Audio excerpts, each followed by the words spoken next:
All right, so I want to share how my wife helped me grow, become strong, and heal from my negative relationship with conflict. Because I grew up in a home where conflict meant chaos and abandonment. Like, we just didn't do conflict at my house because it was either no conflict or people were yelling, stuff was getting thrown, and it was this extreme situation. So I carried this idea of wanting to be a peacemaker into my marriage, which sometimes meant I was kind and humble and wanted to take the high road and did good things.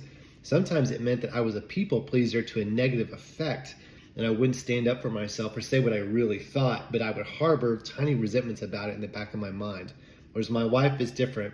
She would always want to go into conflict. She would want to bring up our issues. She would want to talk about them and discuss them and really root out, like, what are the whys? Why are we angry? Why do we disagree? And go into those things. And I always made her feel like the bad guy early on. Like, why are you always picking fights? Why are you making this hard? I need to rest and you want to talk about an issue. And I made her feel like there was something wrong with her and she was the problem in our marriage because she always wanted to fight about everything. And the truth was, it's because I was resisting.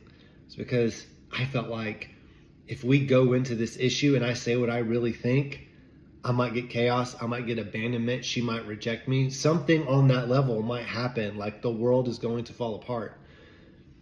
But she hung with me. She kept bringing up conflict, and I learned how to stand up for myself at times, how to say what I really think, how to disagree with someone and know that we still love each other. We're still working through it. There might be compromise. We might just disagree. We might have to learn how to love each other and navigate something that we have two different opinions on, but that doesn't mean life is going to fall apart. That conflict within the confines of love, grace, being self-regulated and not yelling at each other actually leads to community.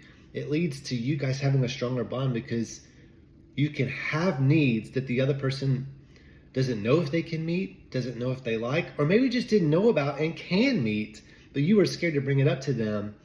And now you have this protective thing that you can enter into with them and work those things out. And that thing is called conflict, but it's conflict that happens inside that house of love, grace, and patience. So I have a lot to be grateful for. The first thing I needed to do, though, was apologize to her and say, I'm sorry for the years that I made you feel like you were a terrible person for fighting with me so often. When you were fighting for our marriage, you were fighting to break me free from my insecurities, my trauma, and all the baggage that I was carrying around. And we have gotten much better about it today. So she's a good woman.